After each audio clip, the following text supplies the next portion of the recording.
That was today. I completely forgot I had a pedicure scheduled with my buddies. That was rescheduled, and like we literally talked about it yesterday. Where do you go now? Just Q Nails. Is that the one that's by the mall? By like the Bridgman's one. Yeah. Okay. Mm-hmm. I gotta start going there. My place sucks. For mani pedis? Yeah, my place sucks now. Where did you used to go? The Angel Nail over in Superior. Oh, okay. Because there's an Angel Nail. Yeah, they have a couple. Yeah. And like they were solid for like freaking 15 years. And now I think, I don't know, they've just kind of fallen off. Neat. So. Yours is like, I would think, especially tough because you have to find something that's like more about the process, I would imagine. Maybe I'm wrong. Instead of like versus, because there's two parts of it for me. There's the experience and there's the end result. So your end result, I'm guessing is, I mean, do you pick colors? No. Okay. I don't know. No. We're not recording right now. So but this is a good intro. I'm using it. No, like you could pick colors. Like is the end result like when you leave, are you like, oh, how do my nails look? Is it so pretty?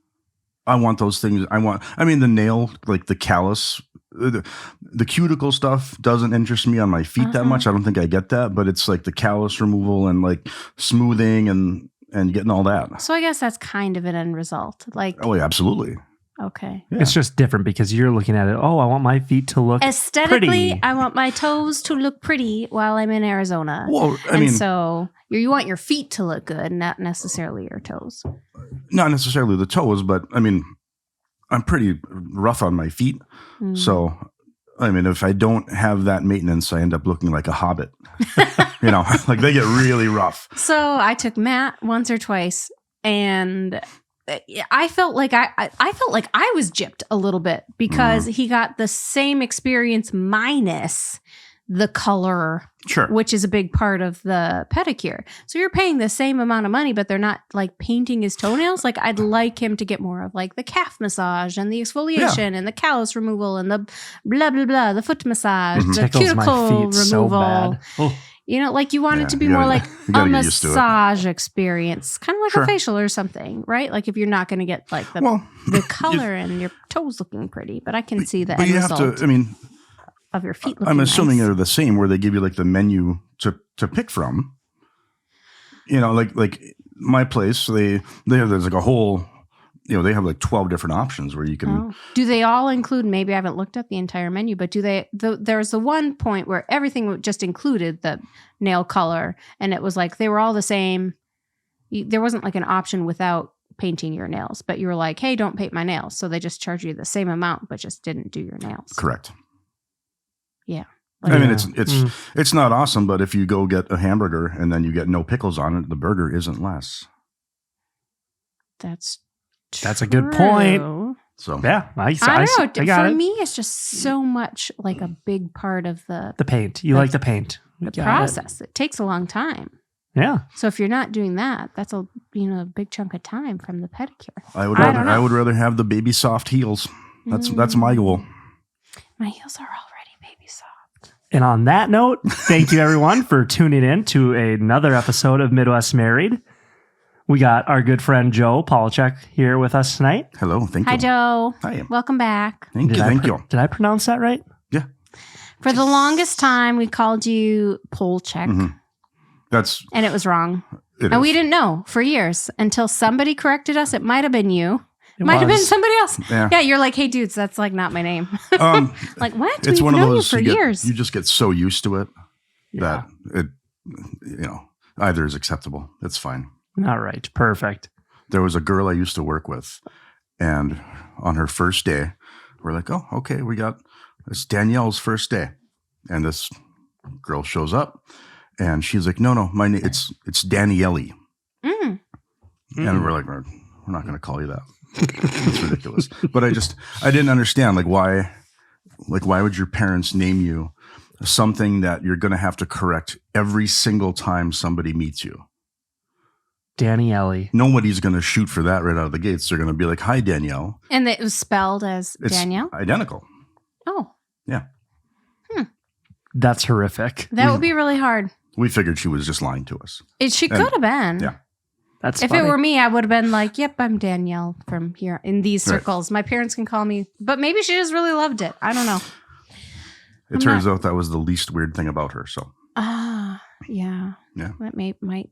Did she last long? No, I wouldn't think so. She actually had like the worst weekend I've ever heard of. We fired her on a Friday night. On Saturday, she got beat up at Grandma's Sports Garden. Shoot. And Rough then place. that Sunday, she got a DUI. Like it was just That's a bad weekend for a her. rough weekend for her. Oh man, And poor then Danielle. And then she had to explain to every police officer that she encountered the entire weekend that her actual name is Danielle. Is it Danielle? Danielle. Danielle. Like Danielle. I said it wrong. Danielle. That's a rough weekend Squeezing for all Danielle. 4 syllables out of that. Wow. I complained that I never had a nickname because my name is just Amy, and so it's kind of boring. But None that you knew of. I mean, none that anyone would say to my face, I guess, right? Although there is a lot to a name. This is not what our episode is about tonight. But it brings to mind one of my very good friends who grew up and she had a nickname her entire life. And everyone called her Alex. And her actual name is Alexandra. And then she went to PA school. You know Alexandra. Yeah.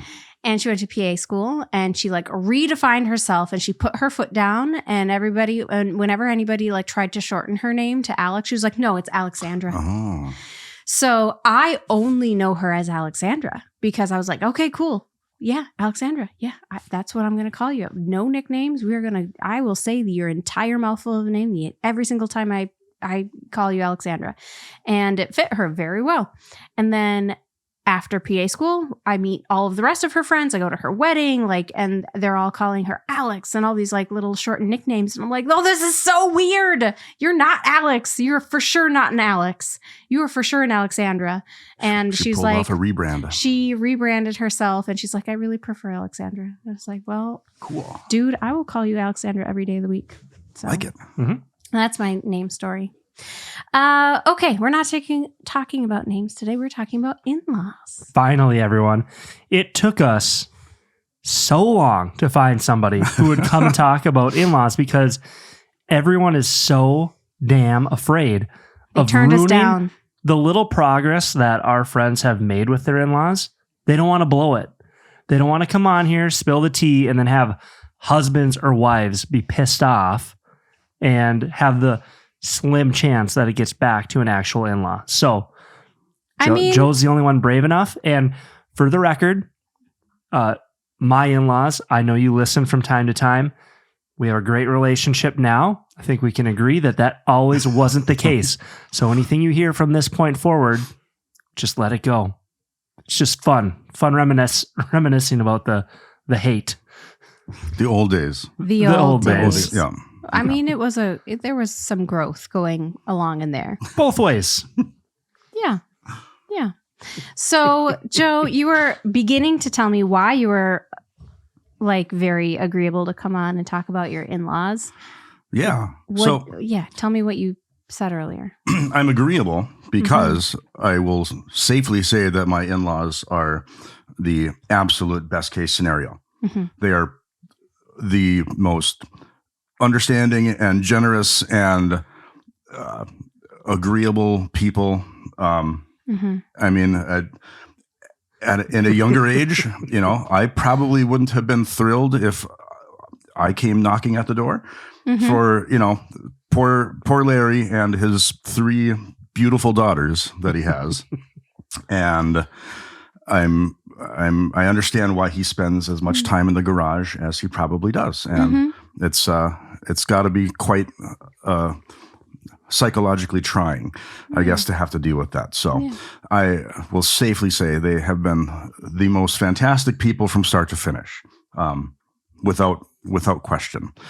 However, my experience in the jungle exists with my son's grandmother. Okay, tell us about that then. So I dated my son's mother for quite a while. I believe we were together for 7 years. So I had a lot of time of family holidays and just all of the colossal tomfoolery that comes with that sort of thing.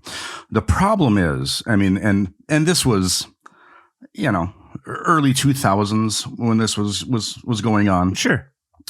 And that was before, I think that was before people knew about the words gaslighting. Oh, yeah. And, like that kind of nomenclature really wasn't kind of a thing. But in hindsight, like as I look at, and it's not just me, like it's one of those people where everybody, including her own family, have taken pretty extensive measures to remove themselves from her life. So it's one of those things. If everybody around you is running the other direction, it might be time to think about the fact that it might be you. Maybe you're the problem. Yep. Maybe you're the problem. Yes. I mean, in one instance that was just like we couldn't believe what was happening. I think our son was, in his first year. Mm-hmm. His mother was in school full time. Yep. And we found out, like doing taxes, and we're 21 years old at this point, 22. Mm-hmm. Just babies. Yep. Kids ourselves, trying to start off life well enough. Right. And we're doing taxes that year, and we find out, like, this guy, he's telling me, like, well, it's like if your girlfriend like lives with you and she's in school full time, like you can claim head of household and get this nice credit. It would have been like something like an extra $3,000 for us at the time. Okay, which would be huge. Huge right? For a couple of 20-something-year-olds with a newborn baby. Yes. So I'm like, oh my God, I left the place so excited. Like I was ready to like go buy this dude a beer. Like you just won the lottery. Yeah. He just found me $3,200. I don't like where this is going. No. So, I get a call the next day from the accountant, and he's like, hey, he's like, both of the Social Security numbers are already being used on another return. And I'm like, I don't know what that even means. Yeah. She, the grandma, had just decided to claim the two of them on her own return. So she claimed your girlfriend and your son? Yes. Yeah. On her return. Uh-huh. On the grandmother's return. Yes. Without even letting anybody know in our household that she was going to be doing so. And then she tried to justify it by saying that she had spent, X amount of dollars. I bought the crib, that kind of stuff. I bought you a gift therefore. Yeah. For her grandson, Yeah. But, yeah. So like she didn't know that was part of the deal. Yep. So in return for those gifts that she gave, she decided to commit tax fraud. Oh. And then, we're 20, something. We don't have the resources to try to fight anything or, plus what do it's, you do? Sure. Plus it's, her mother. So what, like, do we really want to go down the road of like, calling the IRS on her? Yeah. In hindsight, yes. But, I mean, and there were just so many instances. Like she was also a horrible hypochondriac. Like everything that could be wrong. Like this was before WebMD. Like how everybody now, like they run to Google and they're like, oh, my sore wrist, I could have a brain tumor. But she would routinely like just be in the hospital over and over and over again for this worst case scenario.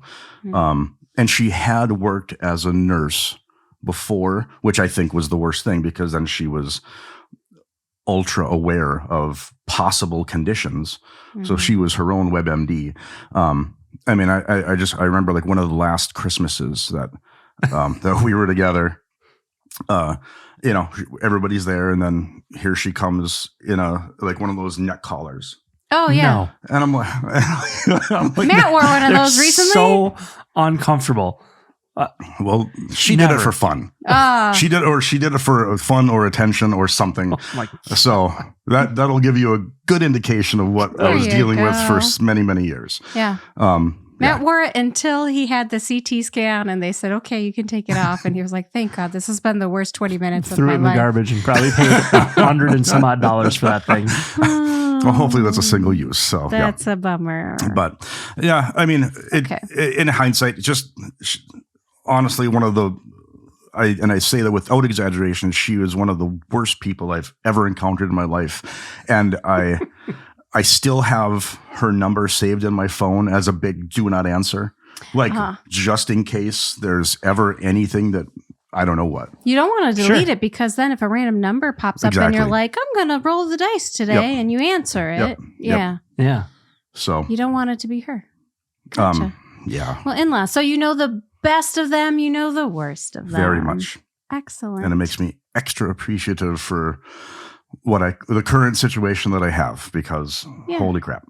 Well, let's dive in a little bit. I'm going to start with it's not even really a story. It's just that it's validation that everyone who has struggled with their in-laws, you're not alone. We're not alone in the differences and the nuances, the tight ropes that you have to walk when managing your in-laws. So this is more of a question from Reddit, less than a story, but then we'll get into some other stories and we'll make ourselves feel better because of other people's pain. Absolutely. In the best way. All right. So the question is, why are in-laws so hard? Because they can be. All right. Seriously, why? We've had some specific issues more recently, but it's been years and we just don't get along. We have different priorities and values and expectations. It just doesn't work. But why? Why is it so hard? Why are strained in-law relationships so very common? I just don't get it. So I'm going to start with you, Matt, because I would say that we've come a long way in your relationship with your in-laws, my parents. Yeah.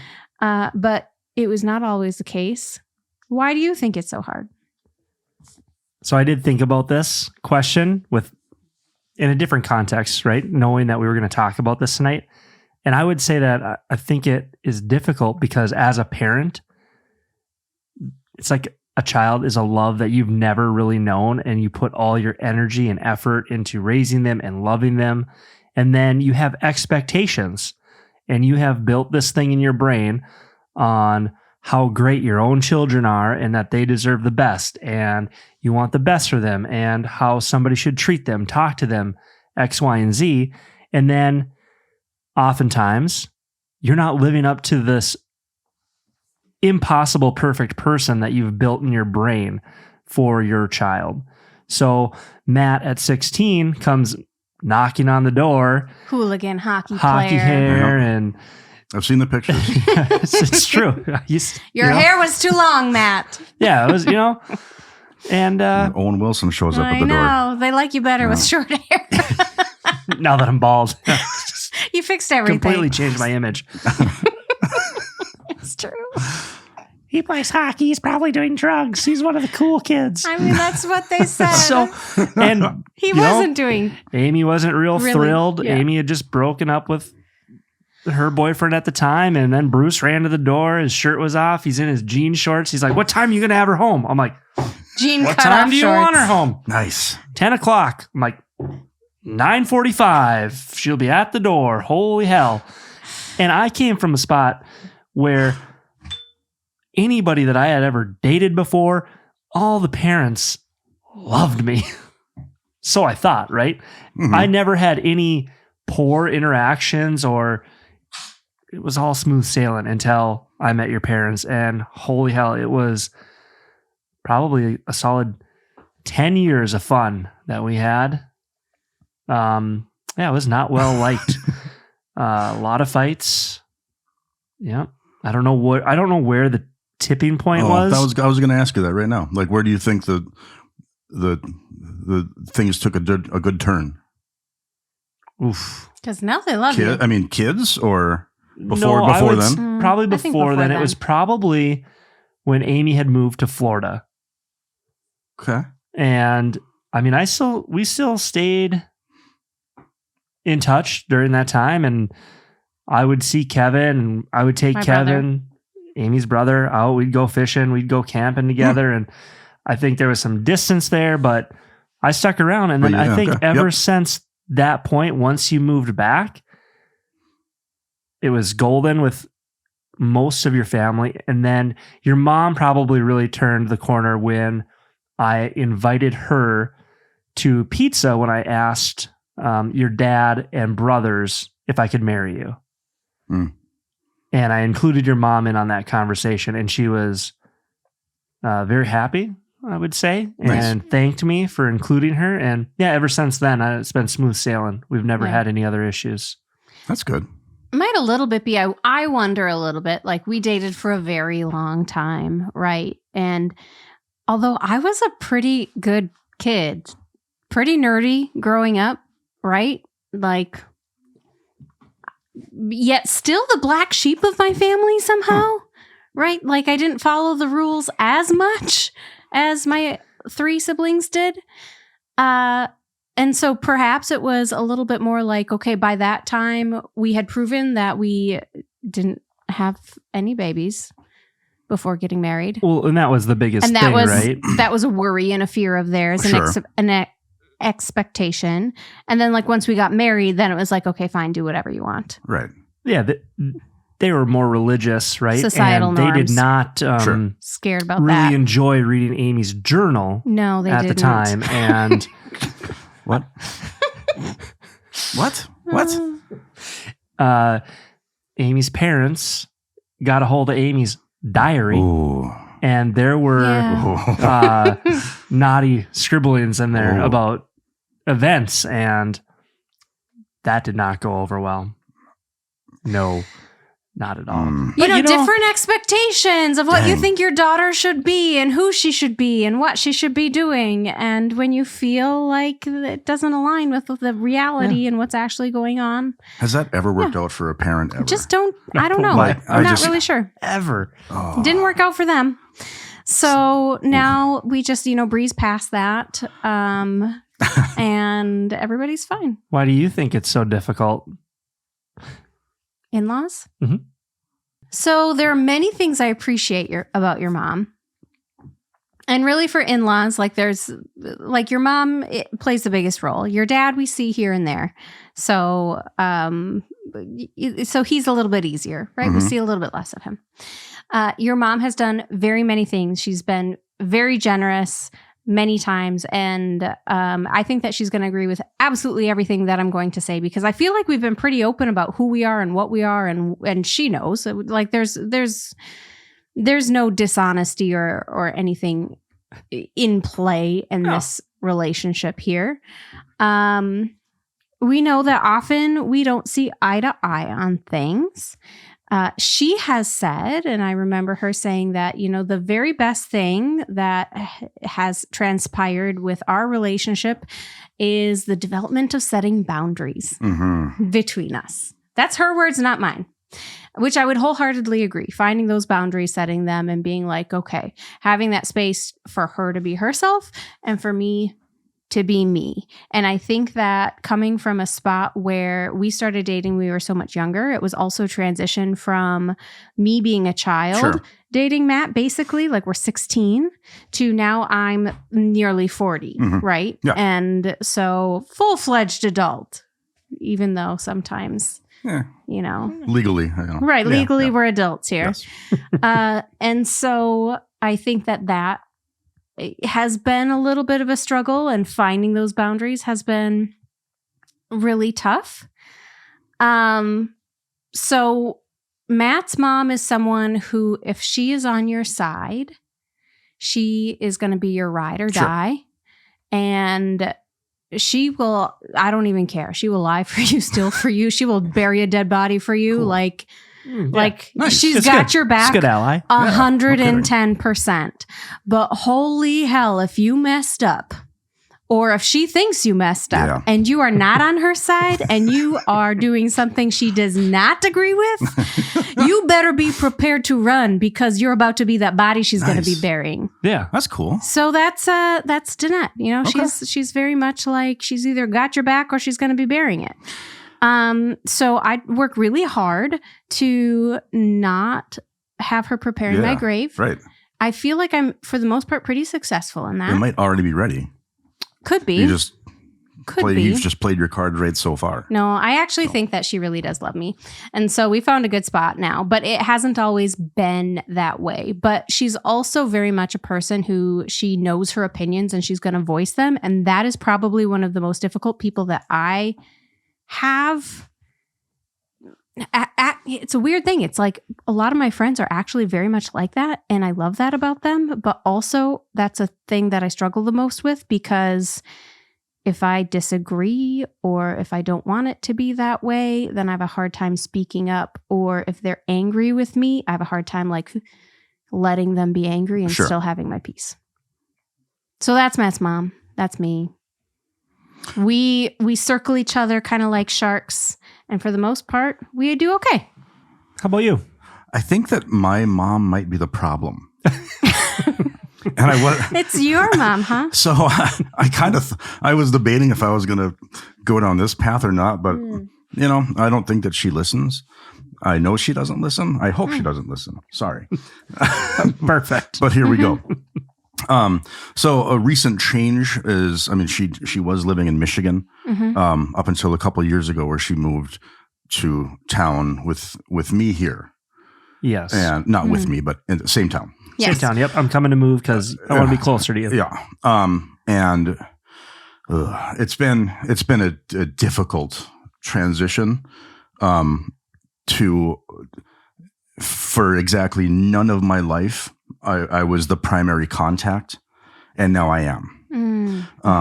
And I think you kind of hit it on the head when you were talking about, I think there's that bit of almost, I don't know if it's jealousy or if it's being hypercritical about the job that the person's spouse is doing. Sure. I know. And my mom and Jessica, they get along very, very well. It's just, I'll say that. But I know that I think there's almost like a little bit of a jealousy that the mother is like no longer the number one. Sure. You know what I mean? And you've been married a long time, so you feel like she's had plenty of years to get used to not being number one. One would think. Yeah. She's also not been around, right? Though, to see or interact, right? And now she's here and probably So the proximity, yeah. I think the proximity has been like the fundamental change in that. And just that, you know, now I'm the recipient, you know, of random thoughts. You know, I need you to come look at the printer. You know, my phone is doing this. I don't know what, you know, it's that kind of stuff. And it's so it stresses me out, right, which then in turn, you know, affects Jessica because she sees that I'm becoming stressed because of the situation. So because you don't have boundaries with your mom. I'm so boundaries. And what's the funniest part is I literally have almost no problem like telling anybody else off if I need to, like, and yeah, there's just, it's been, I've used the term, you know, I have to handle it with kid gloves, you know, like 100 times. That is not a you statement. I know. I know. She about to bury her body out back?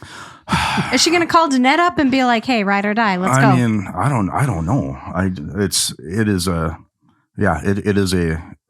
heck of a sensitive situation that I have no idea how to navigate. So I say, I think that my in-law is the one that's the battle. I got it. The moral of the story here is, Jess, you need to do a better job of taking care of him. Obviously, I mean, that's Matt saying that. Jess, I didn't do I'm it. kidding. Jokes, people. Jokes. Jess knows I love her. Me and Jess. That's right. Jokes, people. Yes. Or else Matt's grave is out back. No, That's just right. kidding. That's right. And it's just kidding. probably Jokes. Yeah, it's probably No, there. and it's one of those things where that's the frustrating part is like she doesn't have any reason to, Right. to question anything. Mhm. Like, so that's like the funniest part of the whole thing is like, if there were issues that, needed to be dealt with, hey, thanks for being astute to the situation, Yeah. Mom. But that's not the freaking case. And goddamn, some days on a Saturday night, I just want to sit there on the couch and watch my shows in peace, Right. and I don't want to have to answer questions about The printer. if, when they're going to put the lights back up on Tower Avenue because I don't, it's not it. Anywho. Well, there's a few things if love we ask ChatGPT. Yes. There's a few things why in-law relationships are so hard. We've kind of touched on a few of them. I'm going to go through a little bit. Number one is loyalty conflicts. Spouses can feel caught between the loyalty to their partner and to the loyalty to their parent. So maybe you're feeling that little bit of that between your mom and Jess. There was a psychologist, Dr. Terry Apter, who wrote in The Myth of Maturity that these tensions are rooted in the process of a parent letting go and the adult child, quote, separating, which can be messy when not handled well, which sometimes really makes me think, and sometimes I cringe. There's like this little thing going on in the internet where it's like, oh, this is your mini me of your kids.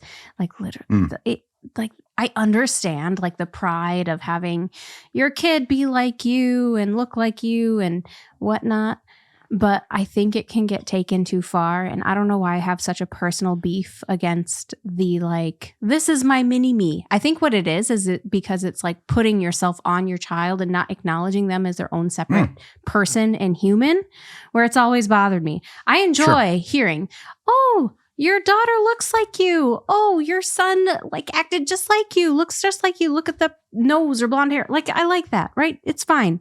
But oh, I would never be like, this is my mini me. Sure.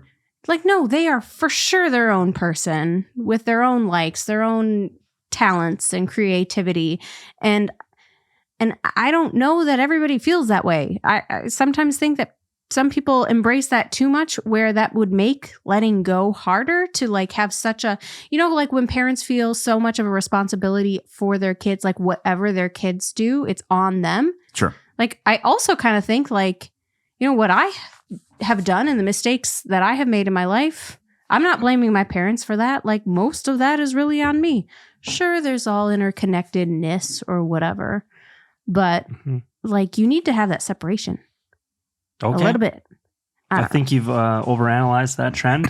Probably. A little much. Never thought about it though. Yeah, I guess I've never looked at it like that. It is a very good point. It's a way to, Now everyone knows to latch on to the identity of the child. What I ruminate on before I go to bed at night. Yeah. Okay. Number 2, lack of boundaries. Hey, boundaries. It's come up. If a couple doesn't establish and enforce boundaries early on, in-laws may overstep. Number 3, it's difficult to handle in-laws because everybody has different values and expectations. Sure. That was something that was what you brought up. Cultural, generational, or even personality differences. Maybe me being probably more passive, your mom being less passive, can cause that friction. It definitely can cause a little bit of, unease in that relationship. And then number 4, the 4th thing, jealousy or possessiveness. Parents may feel replaced or less needed, especially when their child becomes emotionally closer to their spouse. This can trigger passive-aggressive behavior or criticism towards the spouse. I think we've nailed all of these. I think we did good. Who needs ChatGPT and all these? Because I asked him for the psychological sources and why this is. That's what I came up with, guys. I don't know. Nailed it. Yeah. Here we are. We are apparently just the experts on in-laws today. I'm sure there's some good Reddit stories out there in the world. Well, would you like to hear Ooh. if someone is the asshole for calling the police on her mother-in-law?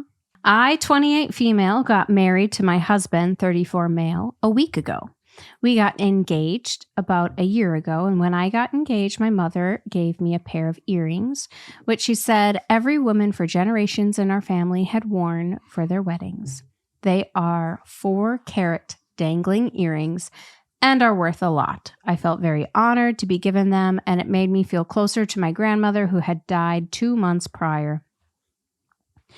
About 3 months after that, I went wedding dress shopping with my mother, my sister, and my fiance's mother. I brought all the jewelry that I would be wearing to my wedding to see how they would match the dresses. When I put the jewelry on, my mother-in-law kept going on about how gorgeous the earrings were. My mother explained the story and how they were a family heirloom passed down generations. I found the dress of my dreams and bought it. On the day of my wedding, I had everything ready in my room. My wedding dress, my flowers, my shoes, my makeup, and my jewelry. I was in there with my soon-to-be mother-in-law. I then needed to go to the bathroom, and when I came back, my mother-in-law was gone. I wasn't sure what had happened, but I just thought maybe she got called away to do something. I then noticed my earrings were gone. I knew straight away that she had taken them. I found her and confronted her, and she said she didn't take them. I asked if I could look through her bag, and she said no and gripped onto it. I said that if she didn't let me look, I would call the police, which I then did, as she still wouldn't let me look. The police arrived and searched her, and the earrings were found in her bag. They were returned to me, and they asked if I wanted to press charges. I wanted to talk to my fiance first, and he said he would support me in whatever I wanted to do. I didn't want to decide in that moment, so I just ignored it, and I had a great night. I mean, it was her wedding. Good start. That was a week ago, and ever since then, I've been getting loads of threatening messages and calls from my husband's side of the family. My mother-in-law has been sending me extremely hateful texts, and I think I want to press charges, but I'm not sure if that's such a good idea. What should I do? Well, go ahead. I mean, the cops clearly, I mean, she was right. She did it. So there's that. And especially if the entire, not just her, but the entire side of the family are like coming at her, then it's probably the best case that a history gets established with the police for the inevitable deposition that's going to be happening here. So I mean, I wouldn't expect things to start getting better at this point. Yeah, if you're going to spend a lot of time around that family, I don't know. I don't even know if it's possible, but how stupid is this mother-in-law? Yeah. You were caught and you doubled down and wouldn't let her look in your purse. Right. At least lie and be like, oh, well, they were sitting on the chair and I wanted to make sure they didn't fall. I picked them up. And yeah, here they are. No, you doubled down. What a stupid bitch. Are you serious? Yeah, denied it. You were proven wrong. And then to sit there and attack her for being right, like about confronting it. Like, that's just madness. And I don't even know what leg the family has to stand on to be rude and mean to this girl. Right. Like, the mother-in-law was wrong. I feel like I've been in some family situations, though, where they act poorly and then they double down on making you the bad guy. Like, it is a real thing. Well, that's gaslighting. Well, that I guess, yes. There we go. There we go. That's what it is. I've experienced that, not in this exact situation, but not with in-laws, but like on my side of the family, aunts particularly, definitely have had instances where they have behaved poorly, and we have said, "Hey, you've behaved poorly. We don't care to talk to you anymore." And then they double down on being, well, you are the worst people in the world. Sure. And we're just like, okay, cool. If you feel that way, bye. But then it continues on and continues on and continues on. Like, it always boggles my mind, though, when someone commits the like atrocity against somebody and then they enlist a whole gang of people to come behind them and then like abuse the person that they originally abused. It's just weird. I mean, and in that case, it's weird. Like, it's one thing if there's a difference of opinion, like on how something was handled or, you know, or whatever. I mean, unless the family is mad that the police were involved. Like, right. And I'm guessing that is, you know, how dare you call the police on my mother? I mean, that would be the only thing that they would have to be attacking her on, because I mean, she was correct in her issue. Right. So, I mean, that would be the only thing that the family would be bent about, I would think, and, you know, attacking her for that. But also, I mean, what she was denying, she was, you know, literally clutching her bag. So yeah, what are you going to do? Roaster, press the charges. Who cares at this point? Yeah. Your relationship with that family at this point is probably not looking great. Right. Well, also, what kind of relationship do you want? Because by not pressing charges, I would say the only motivation to not press charges would be you want to salvage some sort of that relationship where you are like wanting to spend time with them and you want to be on a good foot and you want their participation in helping you with life in general and etc. Right? Like you want to preserve those kind of things. Yeah. But it doesn't seem like these people, the mother is trustworthy for one, or someone that you'd really want to have super involved in your life. So what does it say about the son saying, yeah, press charges if you want? Well, right. I mean, if he was willing to do whatever, I mean, I'm guessing that this isn't the first time that she's been a problem for him as well. Right. You know, if he's just tossing his hands up in the air at this point and be like, well, you do you, girlfriend. Send her, yeah. I would, if this, you know, was my situation, I'd be like, hey, Amy, hold off on the charges. I need to go have a conversation to, like, either this is really out of character and I need to figure something out. Or let's see if I can address this. Let me just handle this to make sure that she'll never do it again or something. Yeah. And then, like, you're forever going to have that hanging over that all of this tomfoolery was on your wedding day. Like, ick. Yeah. Just like the it's going to be the one thing that people are going to remember. Right. Just don't steal the bride's jewelry. That's a good general rule. The bar has been set low. Yeah. So, just don't do it. So top comment, not the asshole. Mother-in-law is a thief that tried to make off with your heirloom earrings. Fuck that. Press charges and be done with her. Yeah. Another reply, and then doubled down by getting her family to harass OP, as you do when you don't want to be charged. Press charges for both harassment and theft. If OP doesn't, the family will just keep at it. Prove that messing with your family has consequences. I mean, this is your opportunity to set those boundaries. Such a good start to that union. Yeah, it's a good boundary. Yeah. Don't steal my stuff. So weird. I mean, it should be basic. All right, are we ready for the next one? Was there any comments saying that the police shouldn't have been involved? Like, was anybody sticking up for that? Like, there's got to be one devil's advocate out there. Somebody. I don't know. Maybe not. How else was she going to get her earrings, though? I know. Like, what was the plan? Like, yeah. Was she just going to bring those things home and just pretend that none of the... Yeah. Right. I mean, there were people that were agreeing with Matt and saying, why did she double down? Like, this person, aside from doubling down, I can immediately think of two other things she could have done instead. Number one, apologize profusely and try to make it up to OP. Arguably the ideal outcome. Number two, keep her mouth shut, avoid any drama, and possibly OP until things calm down. Maybe not the best decision, but at least she wouldn't be antagonizing the situation. Number three, double down and slander OP for a situation that she caused. Right. Parentheses, don't do this one. So, the other question is, like, this is how stupid this lady is. What were you going to do with the earrings? Right. You could never wear them out, get caught in a picture with those on. I guess could have stolen them and gone and sold them, but seriously. Oh, yeah. Man, that would be low. Everybody says press charges. That would be terrible. Okay. Everybody says press charges. Yeah. I'm looking for somebody who says don't press charges. Everybody says press charges yesterday. You just, you know, like when you watch like some episodes of Cops and like, two brothers are fighting and the police end up getting called and they're just like, no, we're just going to like it's settled, and they don't want to involve the cops. I thought maybe there might be one of those that just like, this is a family matter kind of thing. I mean, I kind of get that. He didn't hit me with the truck, but we settled it. Right.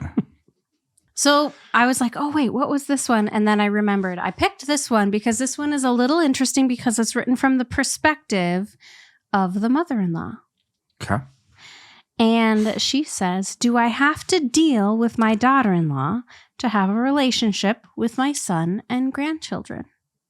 Because perhaps there are some people out there who are feeling like this. Mm-hmm. Okay, here we go. My son and daughter-in-law have been married for 15 years and have 3 kids, 2 older kids and a newborn. My husband and I haven't spoken to them in about 8 years. We have never liked my daughter-in-law because she is controlling. She demanded that we call them before coming to see them. They don't come to our house on Christmas. And she wouldn't let us be at the hospital when she delivered our grandkids, and then refused to allow us to babysit the kids when they were young. My son cut us off basically because we refused to go along with the way she wanted things. We had our lawyer attempt to get us visitation on the weekends to see the kids, but our state doesn't recognize that grandparents have rights. We did not take them to court. We have 2 other grandchildren that we are close with, and we have no problem with that daughter-in-law. My husband just got over cancer, and we are retired now and want to be able to see our son and grandkids, but we don't want to deal with our daughter-in-law. How can we make our son see the light and allow us to be a part of his and the kids' life? I tried to read this in I had inclinations in my heart where I wanted to like make my tone certain ways, and I tried to restrict myself and hold back. You were kind of going like Mother Goosey a little bit. Because I wanted to do things that I didn't. So tell me what you think about this person, because I have feelings. I mean, I got answers, but I think I know where you stood on some of those. So I'm gonna let Joe take it before I dive in. It seems, again, and this is the mother-in-law's perspective on things, but it seems like the daughter-in-law is the one who has kind of drawn the line. You're not, she's choosing to not involve them. Yes. So, I think from this, at least that perspective, I don't think that the mother-in-law is wrong in trying to pursue a relationship that doesn't include the daughter-in-law. If it, she's going to want to see her son and grandchildren. And if the daughter-in-law being there for whatever reason, whatever their beef is, if that's going to be a sticking point, then you just omit that. I think. You're looking at me like I'm wrong. You're so intuitive. Shit. You are wrong, Joe. Okay. Go ahead, Amy. No, keep going. Keep whatever. Did you? Oh, yeah. Keep going. Well, Matt, I was just going to say, obviously, the ideal situation is you mend that fence, but it says, what, 8 years? They've been married 15 years. Okay. They haven't spoken to them in about 8 years. So clearly something happened behind the scenes here. Mm-hmm. So obviously we don't have that. We don't have all the information on what caused this divide. Mm-hmm. So the only way for anybody in her position to move forward is going to be just to omit the daughter-in-law. I think where it, the line that I think it was, how do we make our son see the light? The son has cut you off, and it's probably in part because of your relationship with his wife, and you're not backing him on that. So he's cutting you off. So to make him see the light and then continue to paint the wife in a bad picture probably isn't going to go well. Right. No. Right. and I will let you take it from that point. I feel like we're going to get teed off on here. I think we might. We might.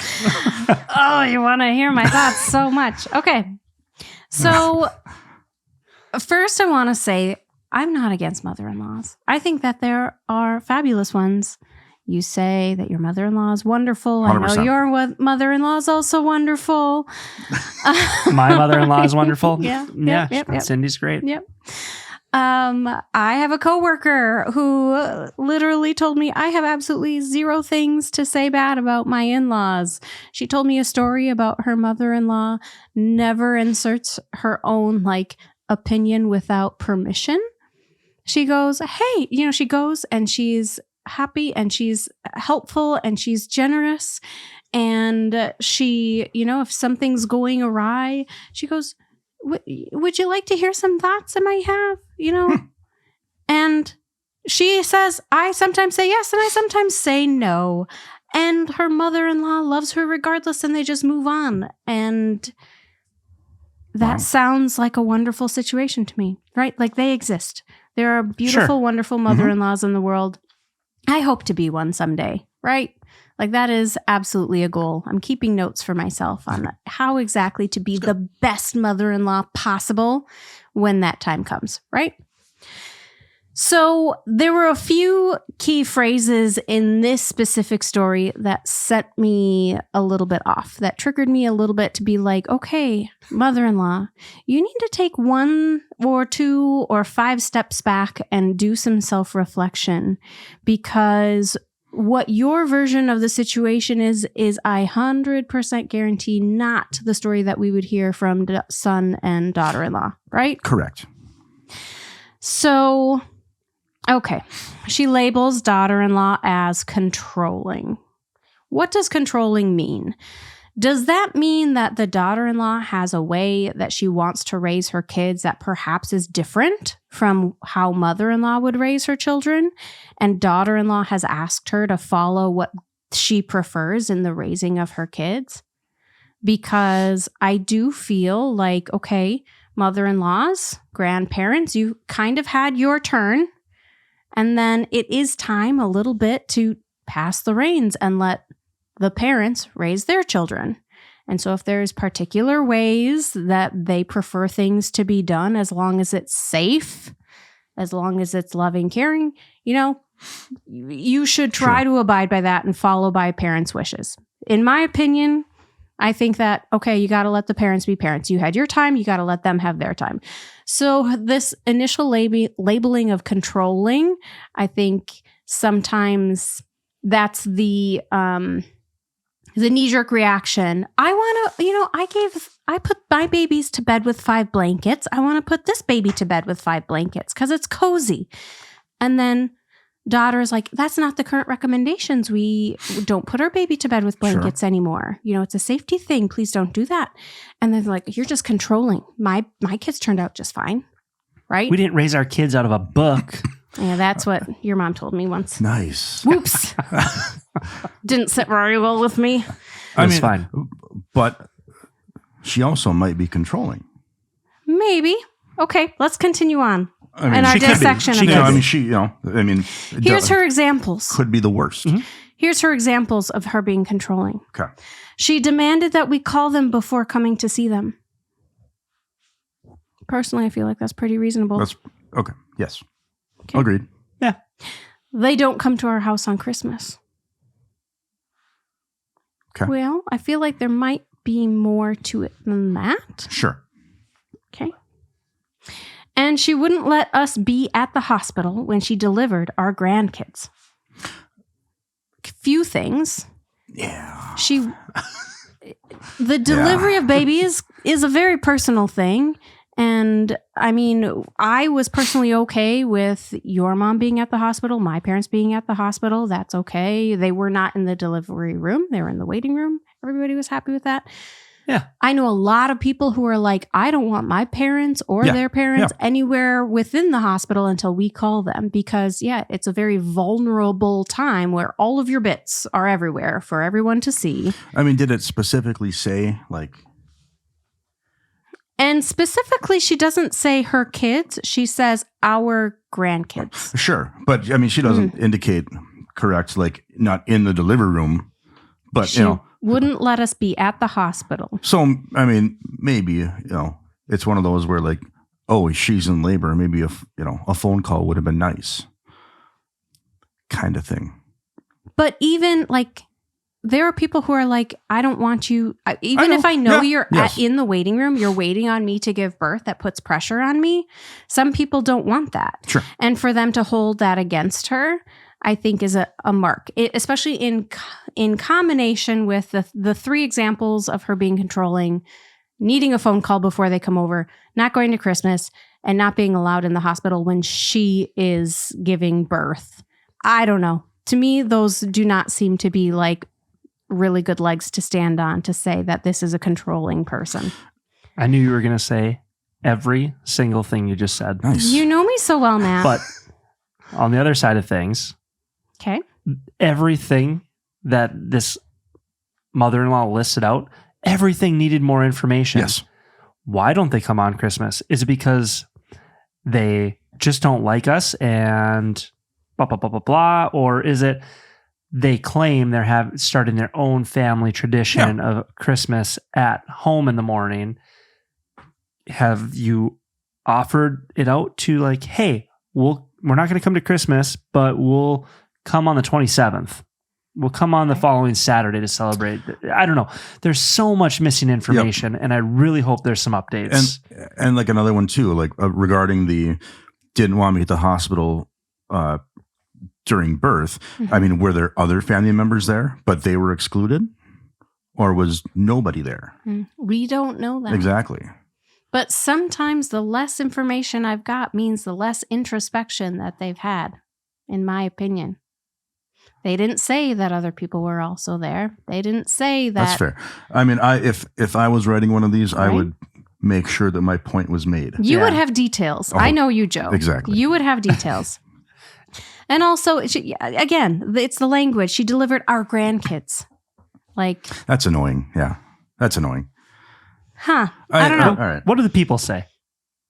I mean, I had more, but I could dissect every single line of this. So my general overall gist was that she is not thinking one iota about how this mother is mothering, and she's only thinking about herself and saying, I'm entitled to this in this realm of life. And I think that if you are going to be the best mother-in-law by thinking about how, like, honestly, how you can be helpful to the person who's in one of the most stressful times of their lives. Like when I am thinking back on my life, having young babies and young kids is perhaps the most stressful time that I can recollect. Little sleep, lots of triggering crying and whining and complaining, and tons of love. But it's just like emotions high and low, and your house is a mess, and there are expectations that are through the roof, and it's just physically impossible to meet any of them. I mean, maybe that was just me, but So how does she proceed though? You know, like what do we do? What do we do? In my opinion, you be like that my coworker's mother-in-law who's like, how can I help? Would you like my opinion? How can I support you in this really stressful time with your two young babies, and recognizing that those are your children's? Yeah, they're my grandkids, but first and foremost, they're your kids.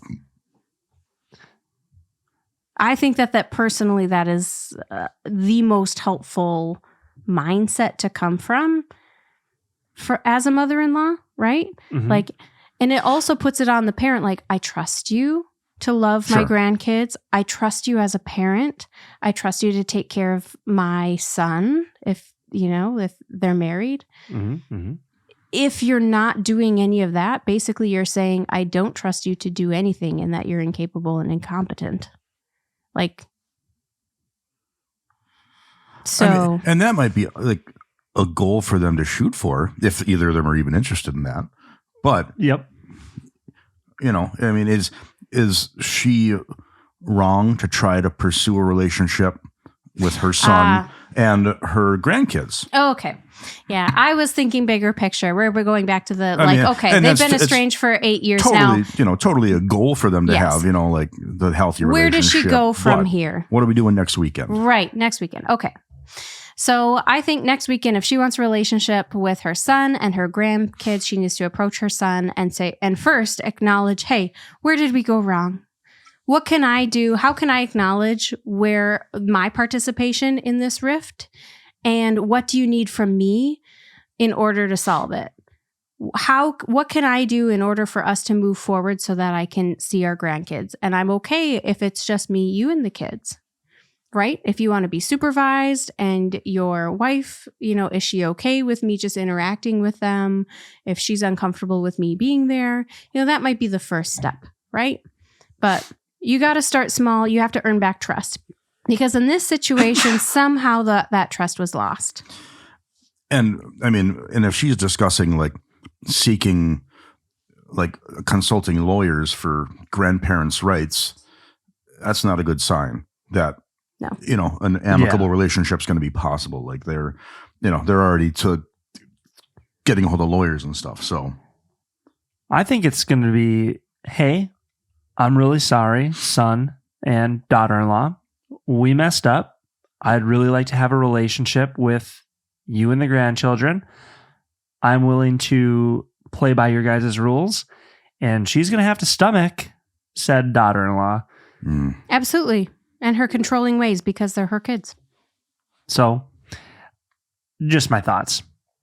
Stomach it. You don't have to like a person, but to be cordial and just follow their rules and do whatever to have a relationship with your grandchildren. Hey, and maybe it does turn out that daughter-in-law is off her fucking rocker, and someday you and your grandchildren might just have the best relationship because for the next, 10 or some odd years, you suffered a little bit longer. You've already suffered 15 not liking her. Just keep going down the road. That is absolutely true. And then in that case, if they're like, nope, absolutely not, then you could just continue to be on the sideline, be present, send cards, just say, hey, I'm still here. Because at some point, they're going to grow up, they're going to be an adult, and they're going to make their own decisions on whether they want to have a relationship with you or not. Yeah, some of these, there's nothing wrong with having a business type of relationship with some family members. You interact cordially and you coexist in events together and things like that. And not everybody is going to be tighter than tight.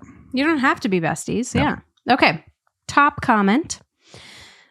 Because the question was going back, how can we make our son see the light and allow us to be a part of his life and the kids' life?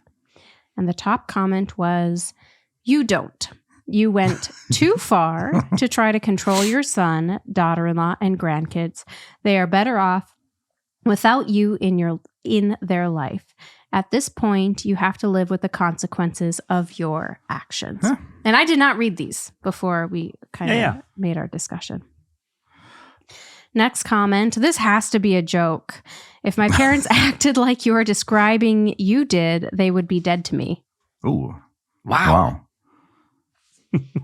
Another person. I'm not saying I haven't used that term before. Yeah. Because I definitely have, but it's not tossed around lightly. Another person says, agreed. This can't be real, can it? OP, if this is real, take this post and head to a counselor's office ASAP. Nothing about this letter is normal. Most of it is nightmarish. You've triggered a lot of us and we don't even know you. That's probably what it was. It was just some triggers. Sorry, people. Do son and daughter-in-law know that grandparents went and got lawyers? Yeah, no kidding. Yeah, they have to. No, they might and they might not. They might have just gone to the lawyer and be like, "Hey, this is a situation. Sure. What can we do?" And they were told that there aren't any grandparents' rights in that state. So if I had found out that my in-laws had done that, sorry. Yeah. Now you're taking it to the next level. There's if things are that bad, there's no way that this is just I don't know.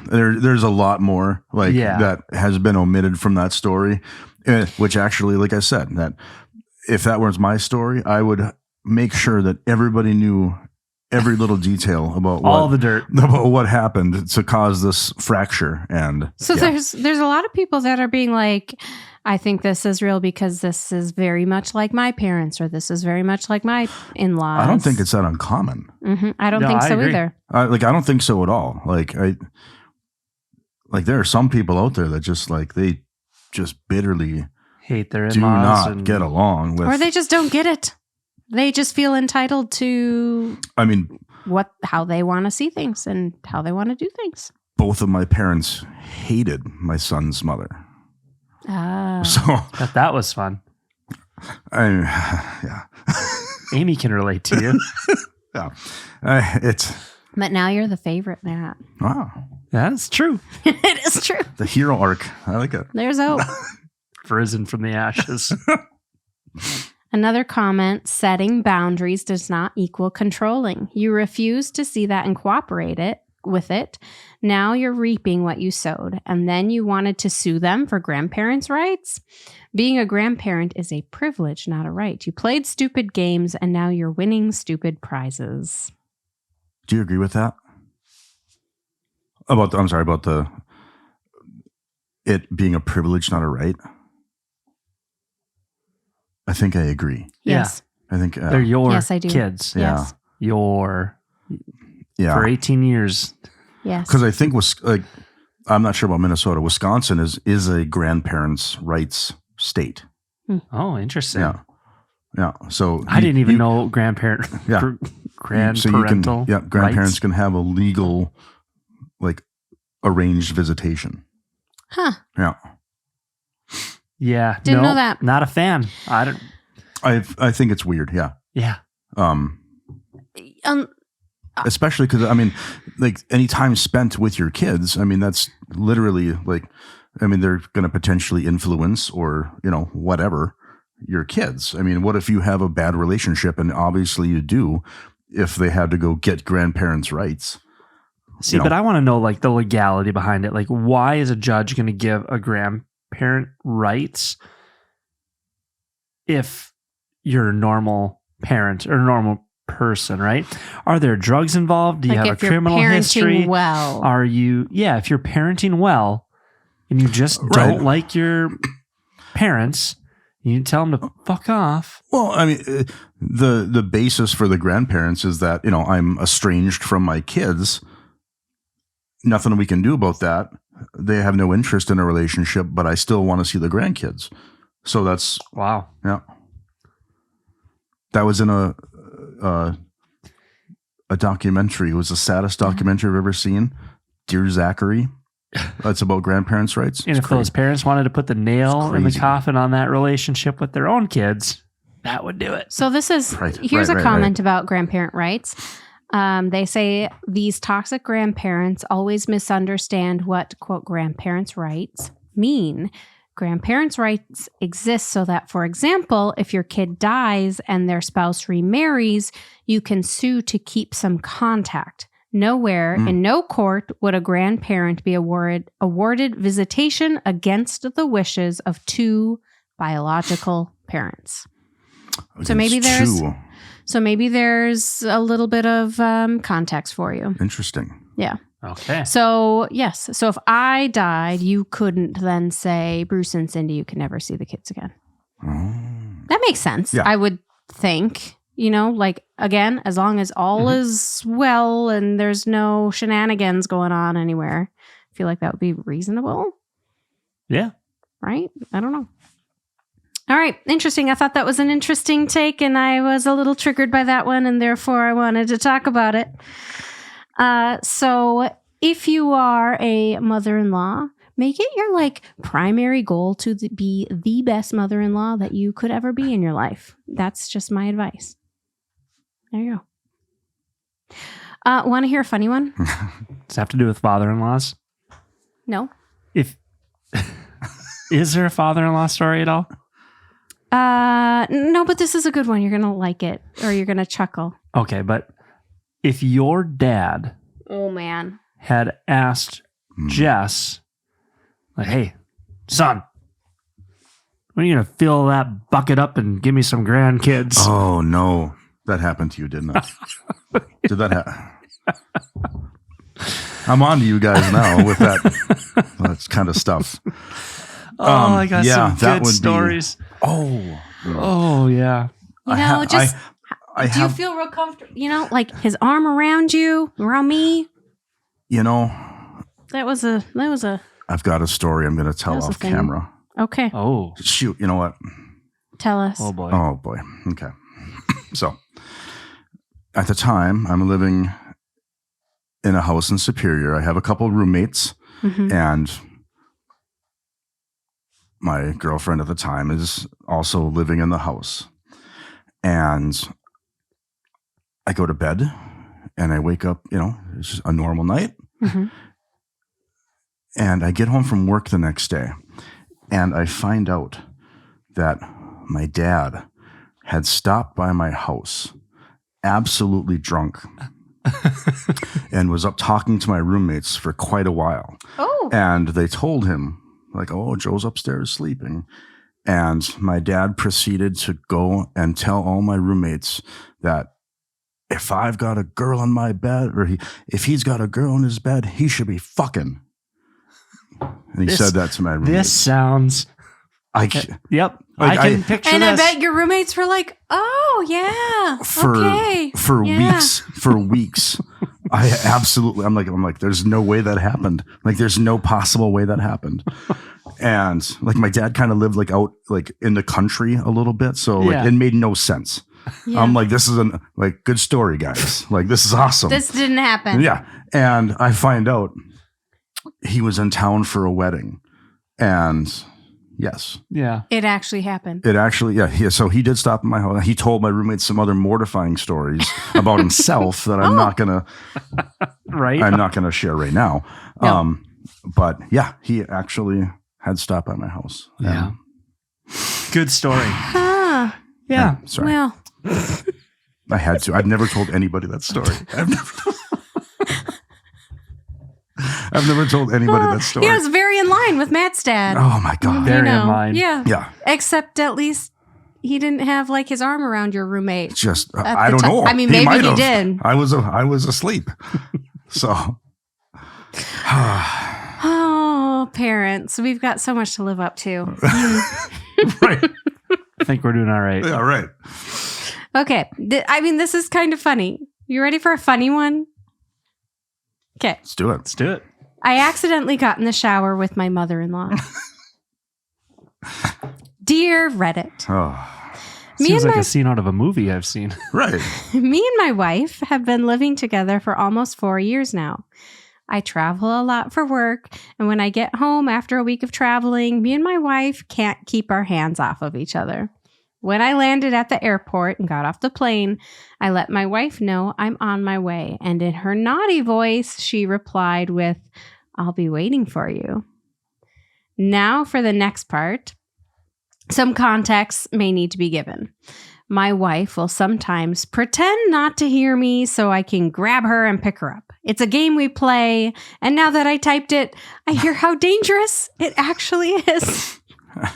Both my wife and mother-in-law always blast music while they're in the shower, and usually my wife lets me know when we have guests. But my mother-in-law had a problem with her water pipes, and because she lives just a few blocks away, she quickly came for a shower. As I got home, I heard the loud music coming from the bathroom. I immediately got aroused and made my way to the bathroom, undressing like a horny teen, leaving my clothes all over the place. I slowly picked up the shower door, and as I did it, my mother-in-law turned around. I immediately apologized and ran out of the room, butt naked, as she continued to scream at me. My wife heard the screaming and came out of her room to figure out what's going on. Oh. She put one and one together and broke down laughing. I don't know what to do. My mother-in-law left without saying anything to me, and I can't even sleep. So that's how you know it's real and it's not like a scene from... Yeah. You know. Oh. How does he move on from that? I think it's so funny. Oh my gosh. It's so much worse that he like busted into the shower like at full attention. Like, hey. like that's just a stark correction. Yeah. Hey. Just Oh my God. I mean, there are no words. Like, what do you like? I mean, okay, it's one of those things. Yeah. In a few years, that's going to be hilarious. It might be hilarious next week. I don't know. But those first couple days that's rough. That's going to be awkward. That is rough. Almost as awkward as when Matt answered the door. Dang, you can bring that up. I think have Tell we Joe. talked about that? We did on this podcast, but Joe's probably never heard it. No. So it was some birthday, whatever. I had cooked dinner, me and Amy, getting busy, and there's a knock on the door. Like, whatever. There's another knock on the door. I'm like, all right, whatever. So, throw some pants on and didn't, boxers. I think I threw boxers on. I'm like running to the door and, boxers or jeans, whatever I had on at the time, right through the fly. Yeah. Open the door. I'm like, what do you want?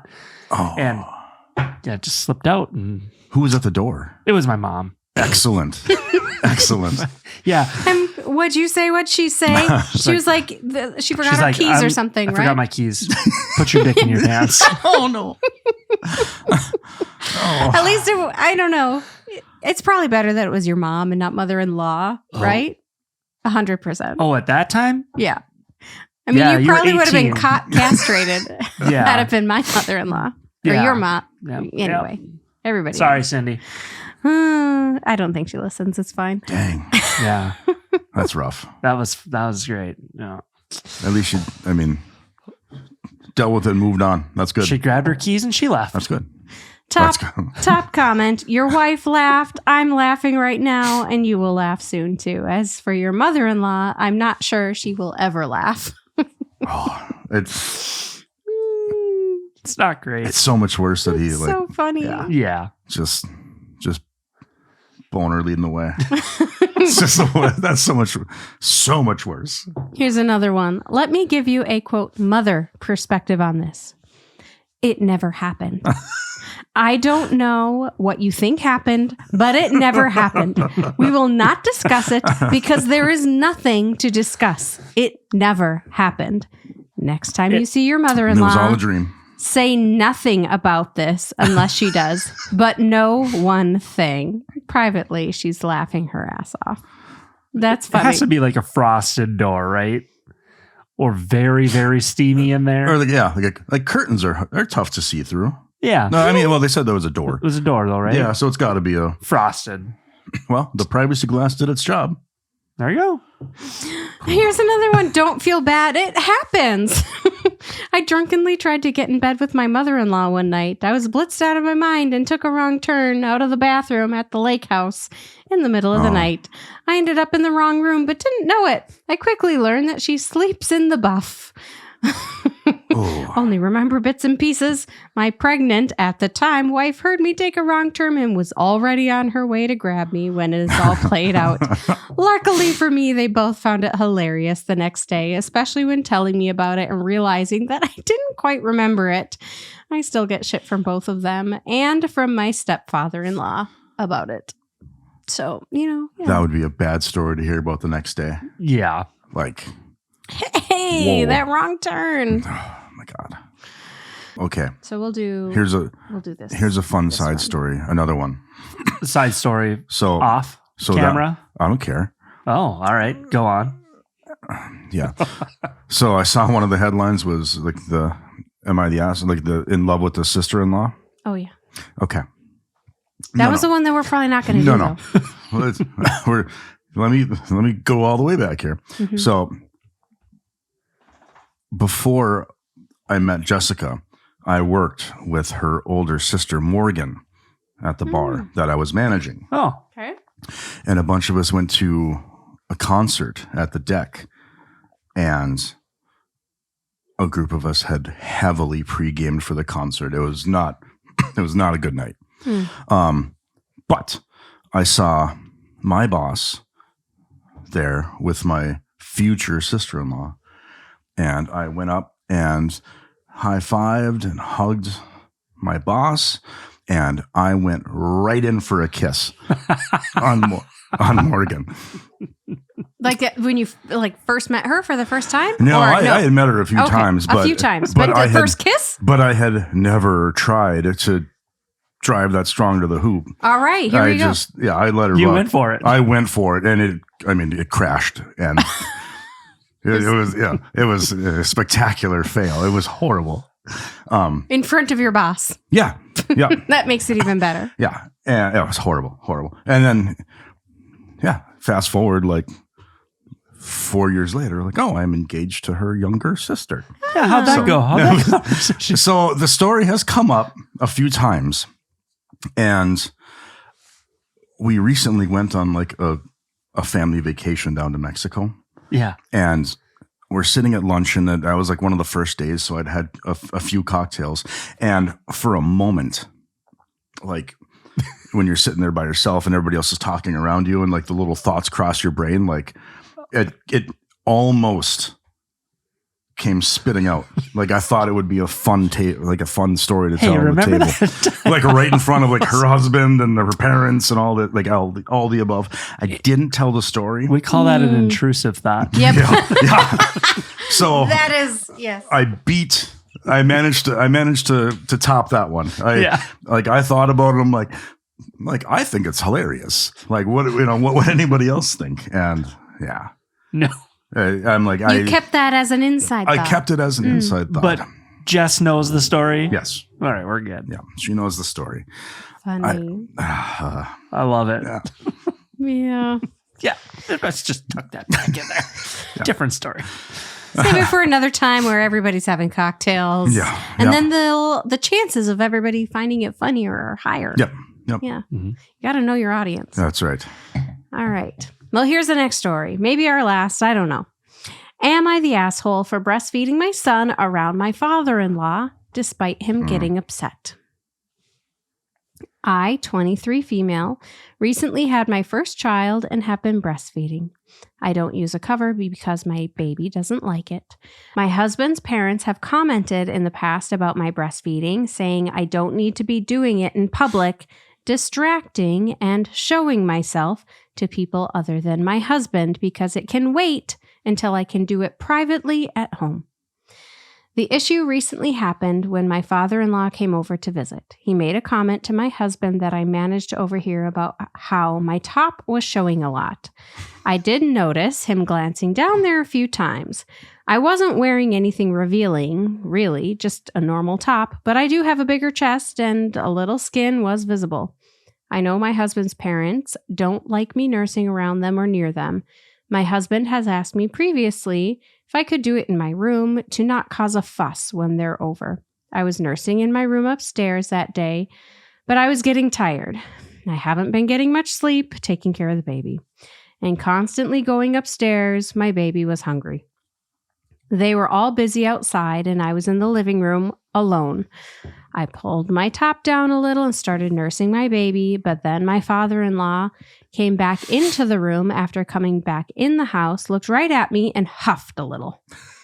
My husband and mother-in-law followed him into the room, and she said, "You don't have to do that here, do you?" To which I didn't really know how to respond. My father-in-law, who moved more into the room in front of me and was looking right at my chest, muttered under his breath, "I'll just start walking around with my junk out, huh?" My mother-in-law told me to take it to my room so her husband didn't have to, quote, "see it all hanging out." And she motioned to her chest. I was just looking back at them, not knowing what to say. I kind of froze and just continued breastfeeding my son, and they just stood there watching like they were expecting me to move, and I just felt exposed and shy, wishing I had just done it in my room. My husband got them to calm down, and eventually his parents left the room with a little huff. My husband went and got me a glass of water. It got a little awkward after that. I'm not really confrontational. And for the rest of that day until they left, I just went to my room to quietly nurse. They've commented like this before, and it's hurt my confidence. For example, breastfeeding in public. I really didn't mean anything by it and was just trying to feed my son. Am I the asshole? I mean, I think this is that's pretty easy.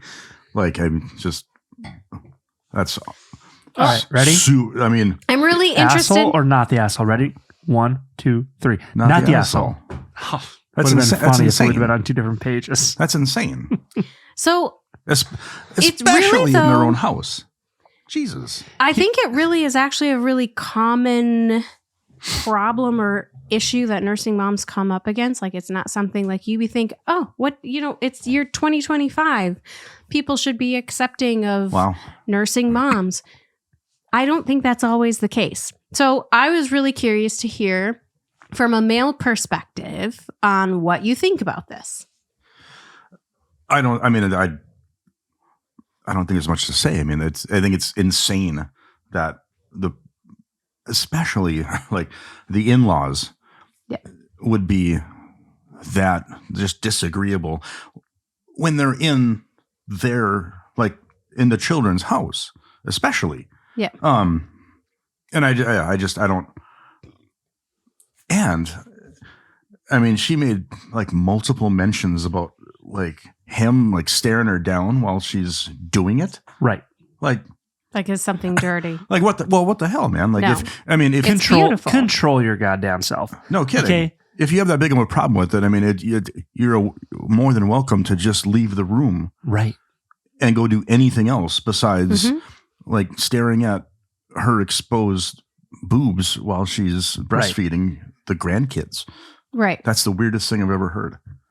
Not really. I mean, yeah, I've heard some weird stuff. You know what I'm getting at? I gotcha. Yes. Yep.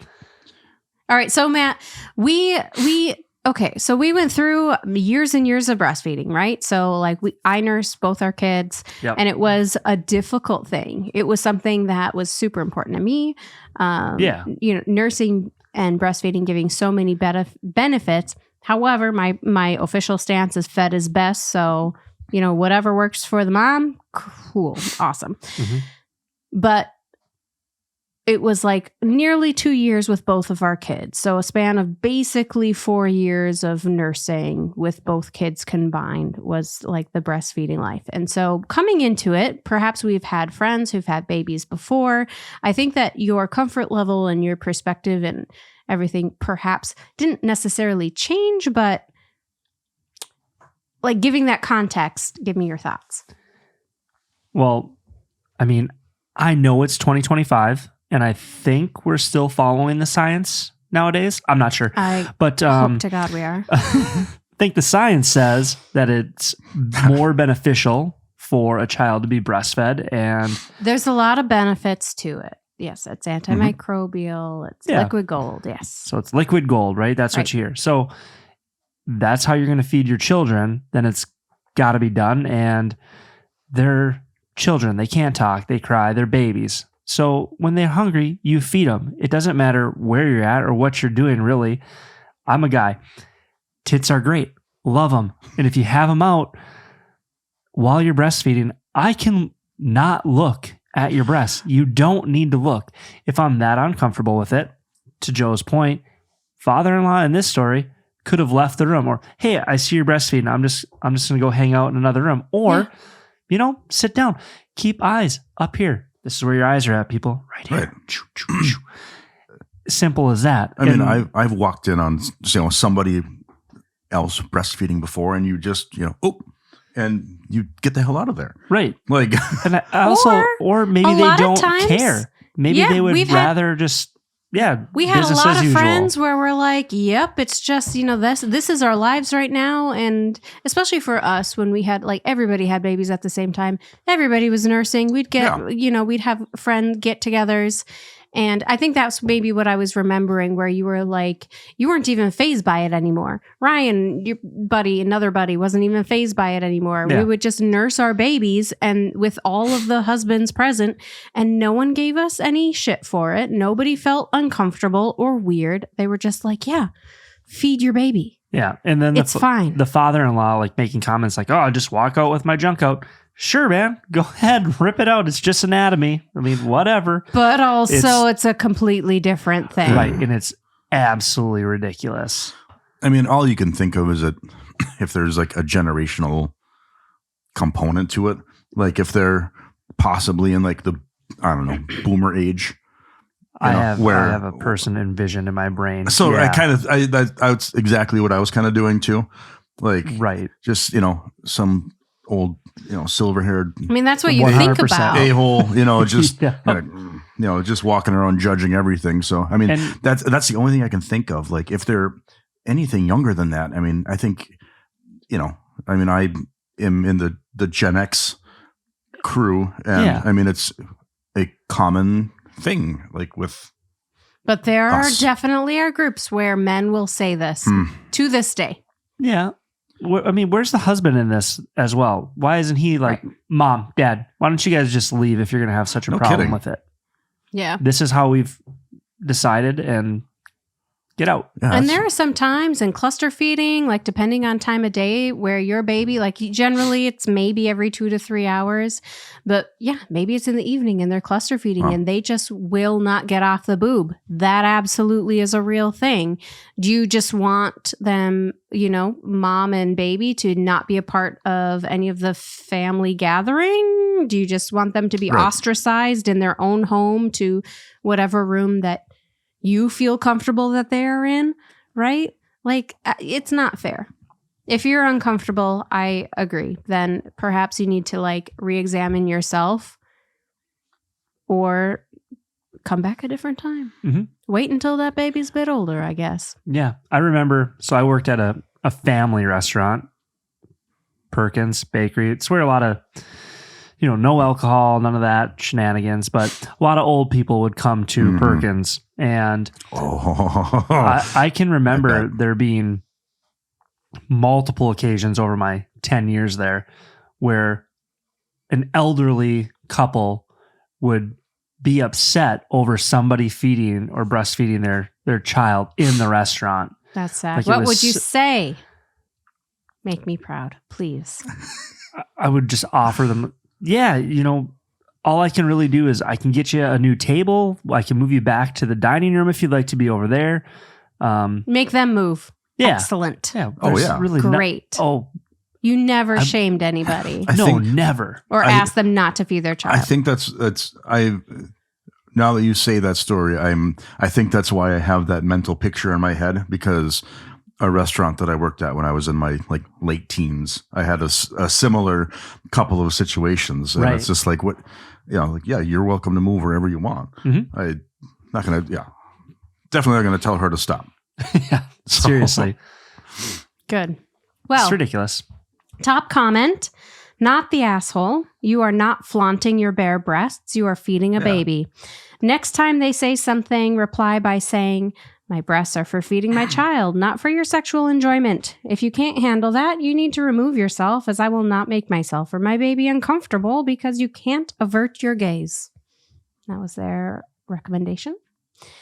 Responding to that, fantastic response, super dignified. A less classy but very tempting response would be to simply shriek, pervert, every time father-in-law That's- looks or comments. Yeah, I mean, come on, man. Yeah, seriously. That's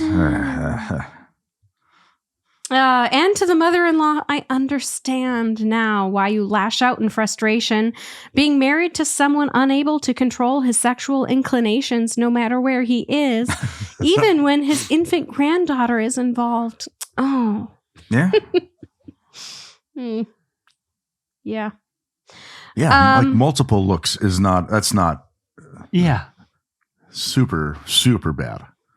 Another comment, how creepy that he associates breastfeeding with pulling out his genitals. Again, just walk out of the room if you have that much of a problem with it. I mean, this comment section makes me have more faith in humanity, honestly. That's good. There are often days where I feel very much like I'm losing faith in humanity. No.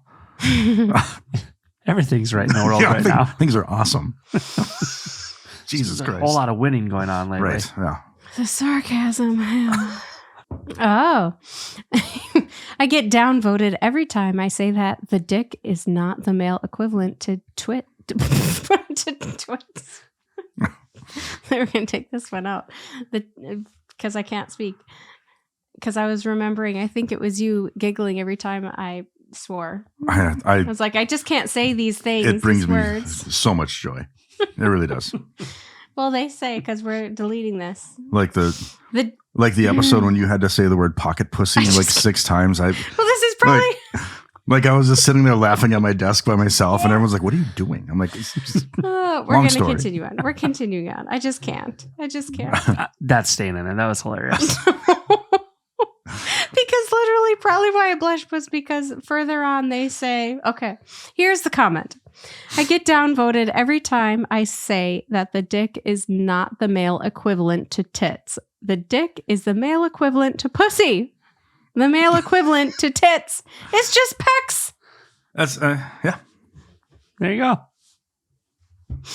I mean, and that's been the entire thing, right? Of like the public breastfeeding argument is, you know, the fact that context matters, and it's not a sexualization of the person. It's, you know, it's feeding a child. It's not like she's got her hoots out at the pool, you know, and you know, right. You know, I mean, whatever, you know, then if the father-in-law wants to take issue with that, that's between them, I suppose. But I mean, we're talking breastfeeding here, so yeah, come on. Well, there we go. In-laws. I think that there are so many more things that we could say about in-laws. I perhaps want to wrap this up with a little bit of advice or tips that I found about getting along with in-laws so that we, you know, it's an educational experience. And I think we can honestly probably have another episode down the line about in-laws. There's so many things that I can recall and stories. So we can always do another one. Absolutely. If the people want it, Joe will be back. I'm down. All right. Absolutely. So as your mom would agree, the number one tip to having a successful relationship with your in-laws is setting clear, united boundaries as a couple. Wonderful. Yes. We've had to do that. We have. Have private conversations with your spouse about what you both are and aren't okay with. For example, drop-in visits, parenting input, etc.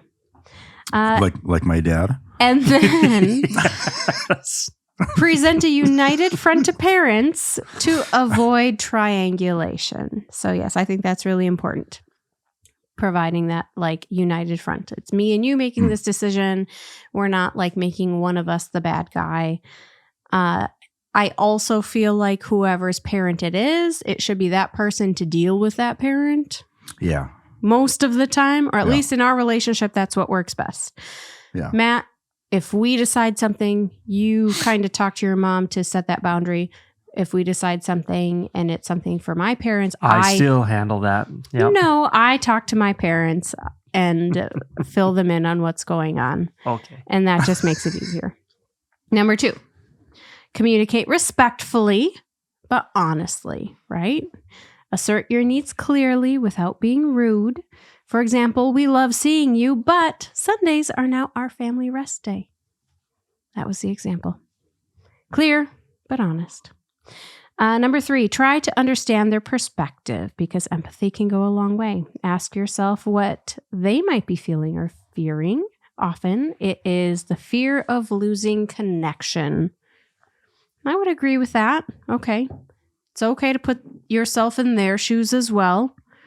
Perhaps when your mom told me that, you know, I wouldn't raise my next kid so much out of a textbook, perhaps she was wondering if I was judging the way that she raised you. So, I mean, there's something that we could... Perhaps she was feeling like I was judging her by the way I was doing things differently and telling her to do things differently. Doesn't make me change the way I'm doing things, but I can understand that perspective. And then that leads us to our next one. Choose your battles. That's a good recommendation. Not every disagreement is worth confrontation. Focus on the bigger picture. Preserve peace where it is possible. There we go. And then there's 3 more. Limit venting to your partner. Don't vent in front of your parents. I mean... What? Say that again. So if you're going to vent to your partner. Don't vent to your parents / Got it. That makes more in-laws, sense than the way you right? originally said it. Yeah. It's Okay. limit. Right? Limit venting to your partner. Oh, I gotcha. Yes. Like only vent to your partner. Right. Not Right. limit the venting. I'm like, who the hell are you supposed to talk to? Yeah. Got it. Got it. Yep. Number 6, Sorry. establish your own traditions so that Like you that have Christmas thing. your right. And number 7, when all else fails, therapy can help, which it can absolutely, actually. Yes. There One you of go. the things that I focused on when I've gone to therapy is how I can find peace in my differences with perhaps your mother. And I think that helped in many different ways. So even, something little or small as that can be helpful. I'm glad it helped. Yeah. Super It's annoying. good. But Why? on that note,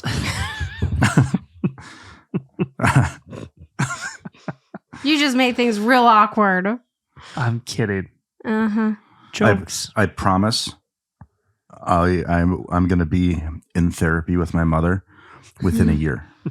It's probably going to help. No, I'm serious. Yeah, I know. I'm serious. I know. Like because probably if you have issues with your mother, there's like minute little pockets of your life where you've got like similar things, but it's not a big deal because you don't see them very often or whatever. So for me, going to therapy and working through how I can accept Danette for who she is and her opinions and still raise my kids the way I want to. How do you manage both of those? Has been a really positive thing and has then helped me like find peace in other areas of my life too. So I'm not going to dog it. There you go. There we go. There you go. All right. Cheers. Joe, thanks for being on. Thanks for being course. brave and talking about in-laws. See, it wasn't that bad. No. I mean, if anything, Matt and I incriminated ourselves more than anybody else. Absolutely. So, Yep. for sure. Let's do it again sometime. For sure. Thanks for you, hanging everyone. out with us. We appreciate you. Please be sure to like, follow, and subscribe. All that stuff. Have a great night. Bye.